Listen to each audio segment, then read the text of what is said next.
Hello मित्रांनो, मी प्रथमेश सावळे आणि स्वागत आहे तुमचं सावळे क्रिएटिव्ह लॅब या माझ्या यूट्यूब चॅनलवर. तर आपण आज पाहणार आहे सिलेक्शन 2. आय होप तुम्ही मागील इंट्रोडक्शन आणि इंटरफेस हा कोरोडाचा व्हिडिओ पाहिला असेल. नसेल पाहिला तर डिस्क्रिप्शनमध्ये लिंक दिलेली आहे, तर पाहून घ्याल. तर चला मग पाहूया सिलेक्शन टूल. कोरोडा ओपन केल्यानंतर तुम्हाला न्यू डॉक्युमेंट क्रिएट करायचं आहे आणि त्यामध्ये तुम्हाला जो टूलबार दिसत आहे त्यामध्ये जे पहिलं ऑप्शन आहे ते म्हणजे तुमचं सिलेक्शन टूल. यामध्ये तुम्हाला कोपऱ्यामध्ये एक ट्रायंगल दिसत आहे, त्याला फ्लाय आउट असे म्हणतात. त्यावरती क्लिक केलं तर तुम्हाला सिलेक्शन टूलमध्ये पिक टूल, फ्री हँड पिक टूल आणि फ्री ट्रान्सफॉर्म टूल दिसून जाईल. तर आपण यामध्ये सर्वात अगोदर पाहणार आहे पिक टूल. पिक टूलचा वापर हा ऑब्जेक्टला सिलेक्ट आणि मूव्ह करण्यासाठी होतो. तर मी एक इथे शेप ड्रॉ करतो आणि यामध्ये कोणताही कलर फिल करतो. तुम्हाला जर परफेक्ट शेप ड्रॉ करायचा असेल तर तुम्ही कंट्रोल क्लिक करून तुम्ही शेप टूल एक कोणताही शेप चारी साईडनं प्रॉपर ड्रॉ करता येतो. आणि शेपच्या तुम्हाला चारी साईडने एक हे चौकोन दिसत आहे ब्लॅक कलरची, त्याला हँडल्स असे म्हणतात. त्या हँडलचा वापर करून आपण त्या ऑब्जेक्टला रिसाईज करू शकतो, म्हणजे त्याची साईज लहान किंवा मोठी करू शकतो. आणि शिफ्ट प्रेस करून याला आपण चारी साईडने प्रॉपर रिसाईज करू शकतो. आणि यावरती डबल क्लिक केलं तर तुम्हाला इथे रोटेटिंग हँडल दिसतात. ह्या रोटेटिंग हँडलचा यूज करून आपण ऑब्जेक्टला अशा प्रकारे रोटेट करू शकतो, ते पण सेंटरपासून. आणि कंट्रोल क्लिक केलं तर तुम्हाला हा प्रत्येक 15 डिग्री अँगलने हा रोटेट करू शकता, किंवा तुम्हाला इथे व्हॅल्यू देऊन पण तुम्ही इथे रोटेट करू शकता.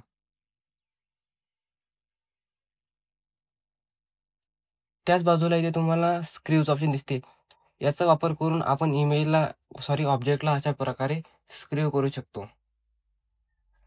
आणि या सेंटरला आपण कुठे पण असा ॲडजस्ट करू शकतो, म्हणजे तो आपला सेंटर पॉईंट बनून जाईल आणि त्या सेंटरपासून हा असा इमेज रोटेट होईल. आणि तुम्ही जर माऊसचा राईट क्लिक केला तर याचा डुप्लिकेट बनून जाईल आणि कंट्रोल आर प्रेस करत गेले तर त्याच प्रकारे ते स्टेप रिपीट करेल, म्हणजे आपली एक इथे डिझाईन तयार होईल. सपोज तुमच्या डिझाईनमध्ये मल्टिपल ऑब्जेक्ट आहे आणि तुम्हाला त्यामधील एका सिंगल ऑब्जेक्ट सिलेक्ट करायचा असेल तर तुम्ही अशा प्रकारे ड्रॅग करून त्यातील एक ऑब्जेक्ट सिलेक्ट करू शकता आणि त्याला कर्सरने असे मूव्ह करू शकता, किंवा ॲरोच्या मदतीने पण त्याला तुम्ही अशी मूव्ह करू शकता. त्यानंतर पाहणार आहे आपण फ्री हँड पिक टूल. फ्री हँड पिक टूलचा वापर पण सिलेक्ट आणि मूव्ह करण्यासाठी होतो. तुम्हाला सिलेक्शन टूल सिलेक्ट करायचं आहे, फ्लायवरती क्लिक करायचं आहे आणि इथे फ्री हँड पिक टूल सिलेक्ट करायचं आहे आणि तुम्हाला अशा प्रकारे ड्रॉ करायचा आहे. त्यामुळे तुमचा जो ऑब्जेक्ट आहे तुम्ही त्याला सिलेक्ट करू शकता आणि अशा प्रकारे मूव्ह करू शकता. सपोज मी इथे 10-12 शेप घेतो आणि आपल्याला यातून 2 ते 3 शेप सिलेक्ट करायचे आणि मूव्ह करायचे, तर ते कसे करा? तर इथे तुम्हाला फ्री हँड पिक टूल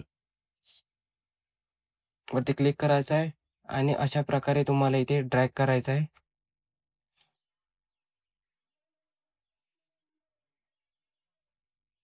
आणि अशा प्रकारे तुम्ही इथे मूव्ह करू शकता.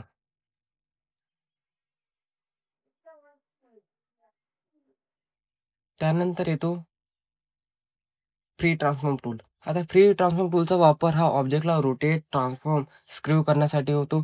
आता एक मी इथे ऑब्जेक्ट शेप ड्रॉ करतो आणि याला एक कोणताही कलर फिल करतो आणि इथे फ्री ट्रान्सफॉर्म टूलचा वापर करतो. अशा प्रकारे तुम्ही याला स्क्रू करू शकता, रोटेट करू शकता. त्यानंतर याच्याच रिलेटेड प्रॉपर्टी टूलबारमध्ये काही ऑप्शन दिलेले आहे.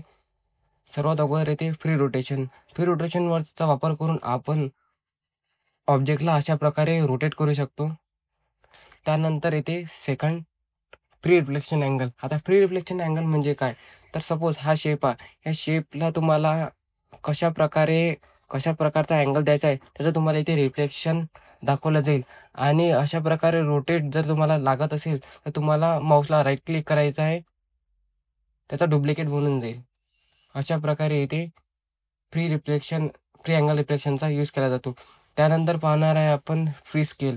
या फ्री स्केलचा वापर करून आपण कोणत्याही एका शेपला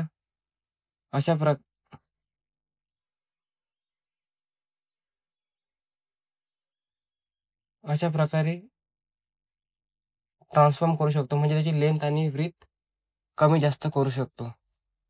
आणि त्यानंतर चौथ्या ऑप्शनमध्ये येते फ्री स्क्रीव. फ्री स्क्रीवचा वापर करून आपण इमेजला अशा प्रकारे स्क्रीव करू शकतो.